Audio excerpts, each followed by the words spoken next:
Hi friends, today I came home and I was about to water my lemon tree here, and look at what I found. I didn't know that this was here. It's a beautiful cocoon, see? So I don't know if it's in the last stage and the butterfly's gonna come out or what the deal is, but you see it there? It's just hanging from those little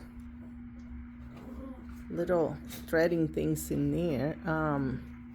If you know anything about butterflies, let me know. I think it's amazing. I hope that if she comes out, I hope it's a good butterfly and it makes it, because it's indoor. Now that it's winter time and it's super cold outside, I wouldn't be able to kick her out. I'm gonna have to find out what to do with her or him.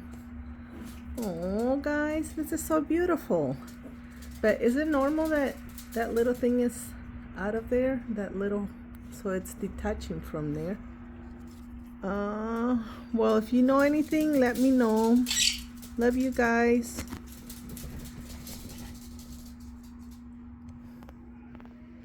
See, my lemon tree, it's inside the house during winter time, so, well, anyways, I'll be more careful with her and then let you know what happens to it. Maybe it's already dead and it's not gonna make it, but we'll see. Love you guys. Till the next one.